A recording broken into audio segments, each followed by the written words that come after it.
Hi, you're listening to Book Chat with author Vivian E. Moore.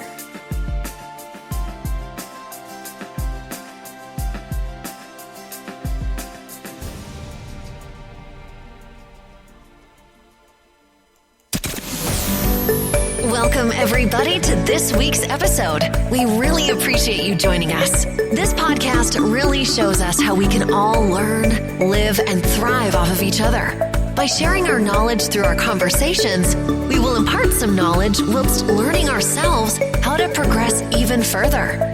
Here is your host.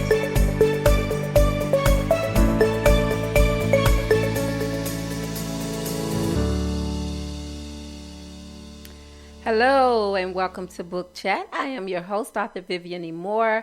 I hope everyone is having a wonderful weekend. I hope you had a great week.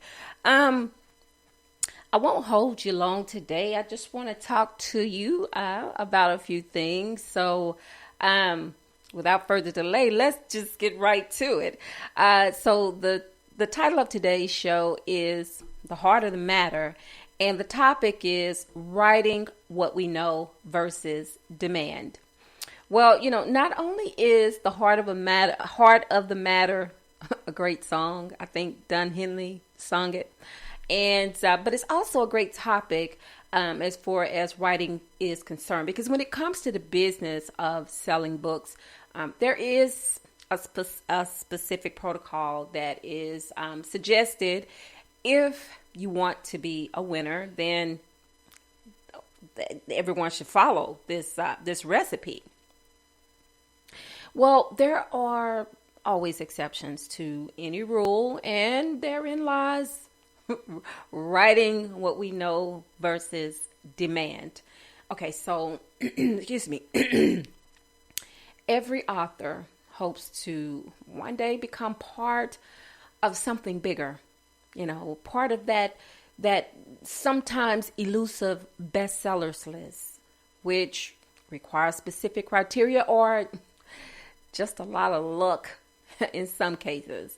And, you know, there is a proven formula that doesn't always center around on-demand writing. Excuse me. Sometimes on-demand makes me think of cable stations. You know, when there's a specific movie you want to see, and so you punch it in the search window, and then it returns with that movie or a whole list of movies under that one title. And on-demand writing to me is sort of like that, similar to that idea, as far as writing what a specific what your specific brand tells you to write. You know, you write this type of story, you write about these type of things, you know, and so it doesn't leave you much room to write about what you know or what you're passionate about. Now, I'm not saying that writing on demand is a bad thing, because, you know, for some in the writing world, it works for them.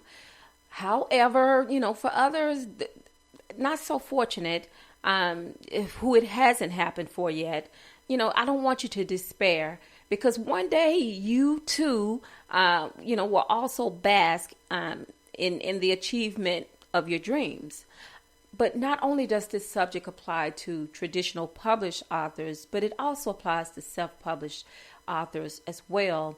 You know, often we get lost in trends based on, you know, what's hot and what's not so hot in every book genre out there right now.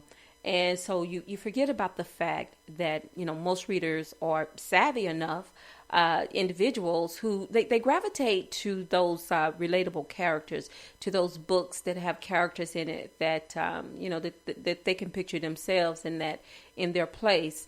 And I've often mentioned writing outside of your comfort zone. And as a matter of fact, I talked about it a few episodes back. So the point I'm trying to make is, you know, it is related to a cookie cutter style of writing, and let me explain that further. You know, you've seen houses and subdivisions where they all look alike, depending on where you live, where you hail from. So you drive into the subdivision. And so you see the house, and you better remember what house number belongs to you, because, one day you may pull into the wrong driveway because all of the houses look alike, So, I see that style of writing, particularly with authors who are in the mainstream, who have gone traditional with writing, and a lot of the authors that I've spoken with on the show who have been picked up by publishers, they talk about, they want to write about things that interest them, but of course their publishers want them to write about things that are hot, things that, are selling right now. So it's like they have to sacrifice what they want to write about, what their passion is, based on, what the market says about this and what the market says about that. What I learned is one size does not always fit all.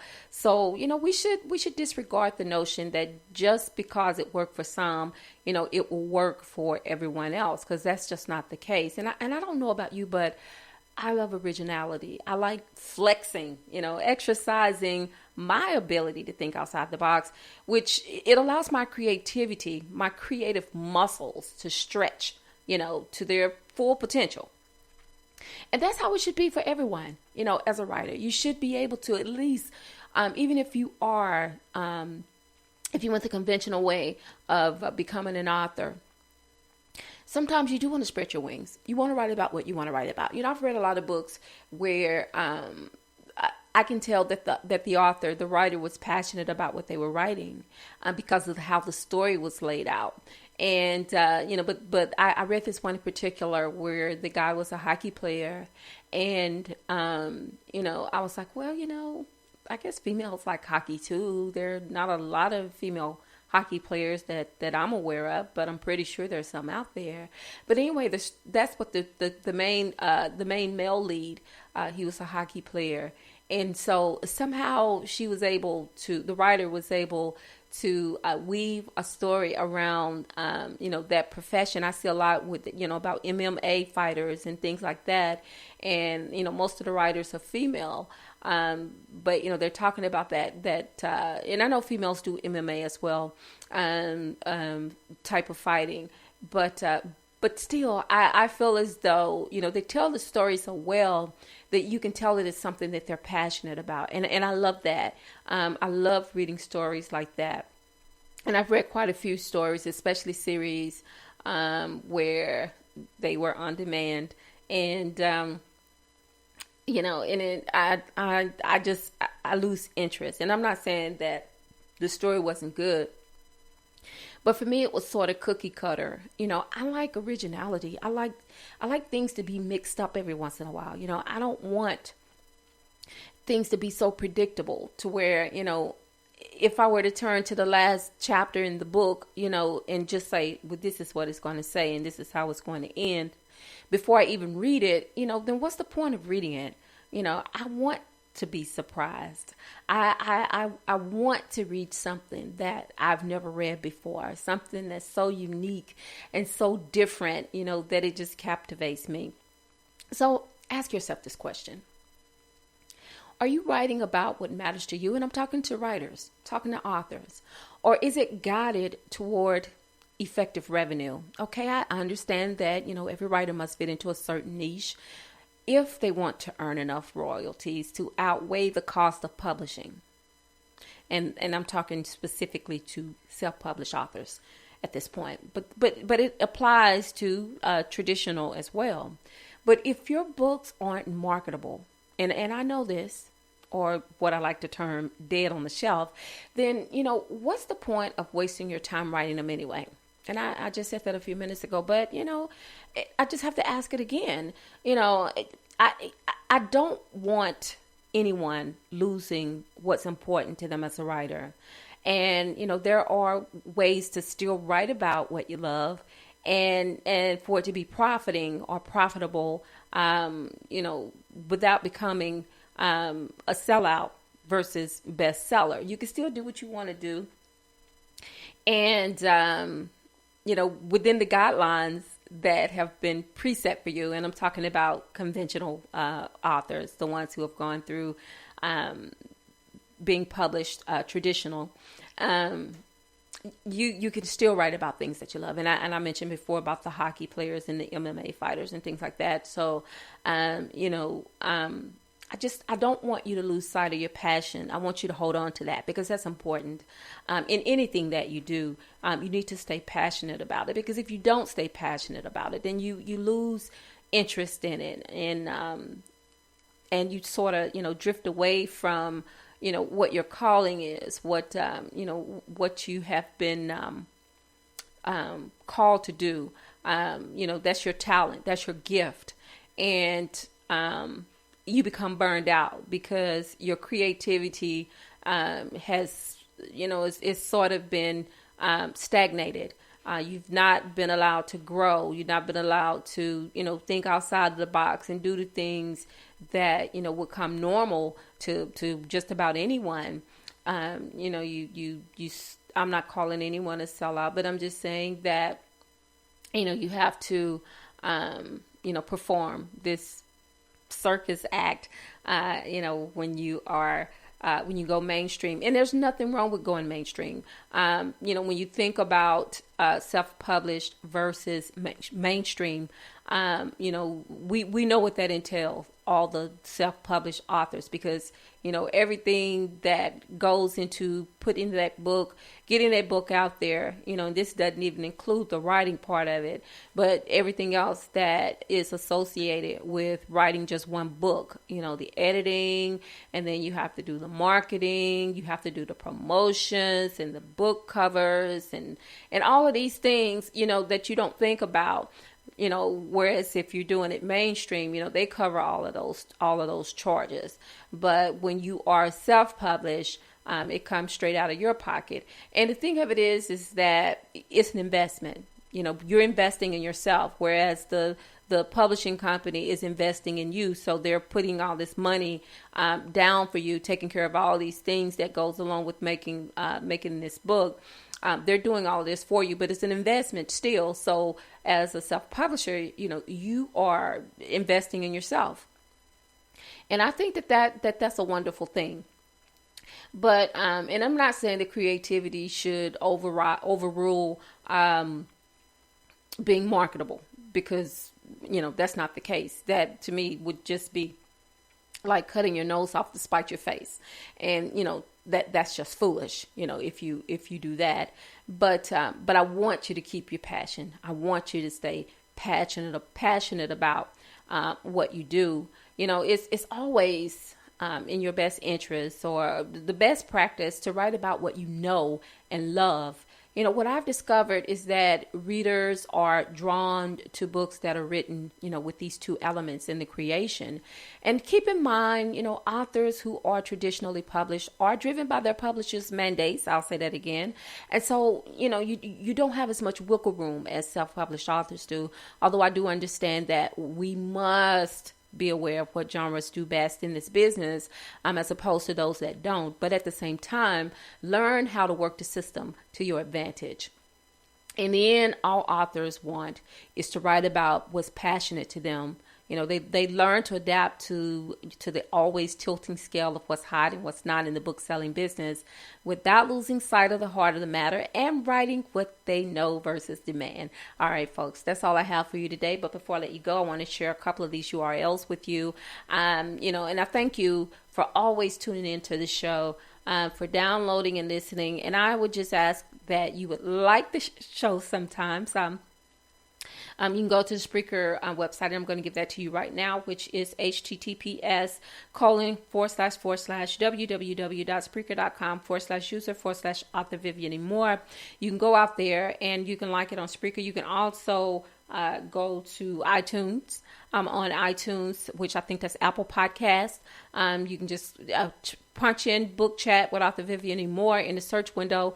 It'll take you straight to me and all the episodes that I've done. And also I am on Google Play. I'm on SoundCloud, YouTube. What's the other one? There's another one. What is it? Well, I can't think of it right now. But anyway, those are quite a few to start with. Also, if you want to follow me on Facebook, you can also type in my name, Author Vivian E. Moore. You just type in Vivian E. Moore. And I have several pages out there, and they will all come up. You'll see my picture, and that way you'll know that you have the right one. And also, I'm on Instagram, and you can follow me, like me, at God's Property 51. Actually, you have to message me, and then I will accept your invitation, and at that point, then you'll be able to see my posts and all those things. And also, I am on Twitter, and I'm God's Property 46 on Twitter. And you can go to my blog site, which I update on a weekly basis when I don't have interviews scheduled. And I do have an interview coming up next Saturday, so I hope you get ready for that. And I hope you're excited about it, because I am. I always get excited when I have guests on the show, so I'm looking forward to it as well. But anyway, you can read today's transcript and all the other ones prior to today, and that is at https://vivianemore.blogspot.com. And you can check out my website as well, and that is at authorvivianemore.com. All right, folks. So pretty much that's all I have for you today. I hope you enjoyed today's show. I enjoyed bringing it to you. And tomorrow is worship day, and I do hope you're planning on going out to worship tomorrow. Take some family members, some friends, some neighbors, and by all means, take some children with you to church, and tell someone that you love them, because tomorrow is not promised. Today may be the only chance you get to say that. So I love you. I hope you love me back. Until the next time you hear my voice, God bless you and goodbye.